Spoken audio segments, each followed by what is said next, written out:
DA মঞ্চে হঠাৎ এক আগন্তুক। ডিএ ধর্ণা মঞ্চে এসেই সংখ্যালঘুদের জন্য কি করেছেন এ কথা বলেই নওশাদ সিদ্দিকীকে ধাক্কা। কিন্তু কেন এই ধাক্কা তার স্পষ্ট কারণ এখনো জানা যায়নি। তবে পরিকল্পনা করে এই ঘটনা ঘটানো হয়েছে দাবি নওশাদের। মানুষের জন্য কথা বলতে পারি। সংখ্যালঘুদের তারা স্পেসিফিক্যালি কিছু করতে চাইছি না। সংখ্যালঘু সংখ্যা করুন বলতে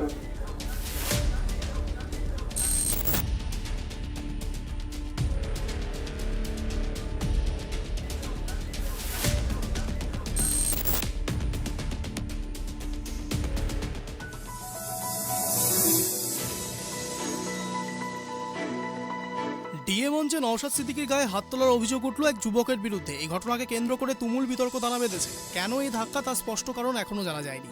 তবে এই ঘটনার পর নওশাদ সিদ্দিকী বলেন, পরিকল্পনা করে এই আন্দোলনটাকে ভুলণ্ডিত করার চেষ্টা করা হচ্ছিল।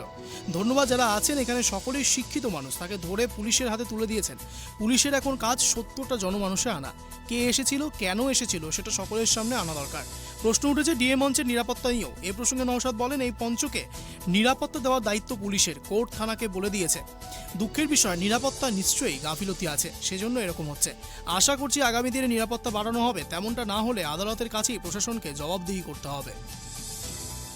দেখুন, এই মঞ্চকে নিরাপত্তা দেওয়ার দায়িত্ব হচ্ছে কোর্ট বলে দিয়েছে থানাকে। দুঃখের বিষয়, নিরাপত্তায় নিশ্চয়ই গাফলতি আছে, সেই জন্য এরকম হচ্ছে। আশা করছি আগামীতে এই মঞ্চকে যারা অনশন করছে, মা বোনেরাও আছে, এখানে বয়স্করাও আছেন, সমবয়সীরাও আছেন, এই মঞ্চকে আগামী দিনে প্রশাসনের পক্ষ থেকে যথেষ্ট নিরাপত্তা বলয়ের মধ্যে রাখবে এবং এদের হকের লড়াইয়ে যাতে অন্য কেউ ভেটো না দিতে পারে সেটাও প্রশাসন লক্ষ্য রাখবে।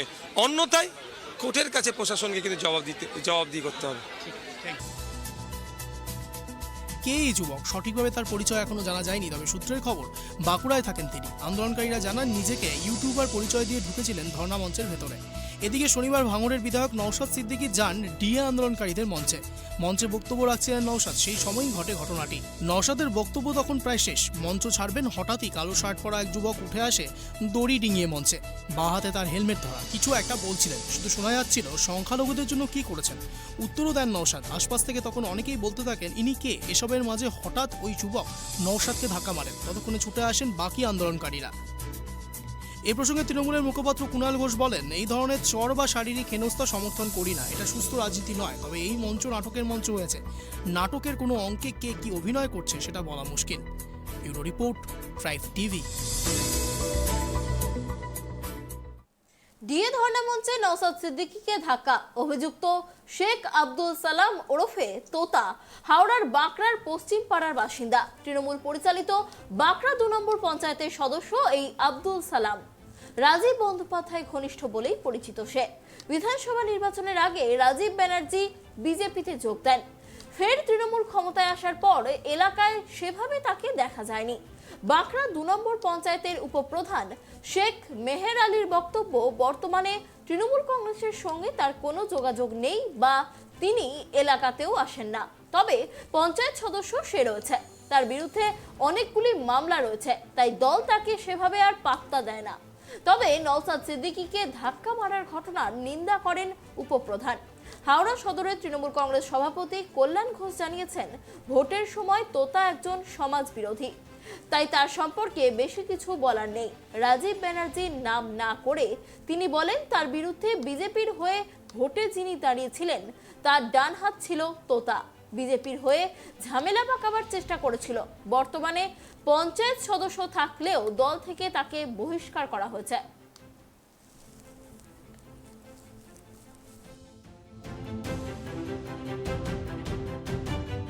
প্রথমে বলি, আমরা যারা তৃণমূল কংগ্রেস করি, আমাদের নেত্রী মমতা বন্দ্যোপাধ্যায় এবং আমাদের সেনাপতি অভিষেক বন্দ্যোপাধ্যায় গণতান্ত্রিকভাবে আমরা যে যা রাজনীতি করতে পারে সেখানে কোনো আঘাত করা মানে অন্যায়, পাপ, লজ্জা। আর যার কথা বলছেন সে একটা দাগি সমাজবিরোধী, একাধিক মামলায় যুক্ত। থানায় গিয়ে আপনারা খোঁজ নিতে পারেন। অতএব 2021 সালের নির্বাচনে ভারতীয় জনতা পার্টির পতাকা ধরে সে এলাকায় গুন্ডামি করতে চেয়েছিল, মানুষ তার জবাব দিয়েছে। এখনও পর্যন্ত বাড়িতে সে প্রবেশ করতে পারে না। তাকে নিয়ে বেশি বলার কিছু নেই। একটা সমাজবিরোধী সম্বন্ধে বক্তব্য কী রাখবো? দেখুন, এটা তো খুব বড় ব্যাপার। আজকে ধর্মতলার বুকে ও এই ঘটনা ঘটিয়েছে। যদিও আমি জানি ও অসুস্থ এবং সন্দেহ আছে ওর মেন্টালিটি নিয়েও। যেহেতু পুলিশ অ্যারেস্ট করেছে, সব কিছুই বোঝা যাবে।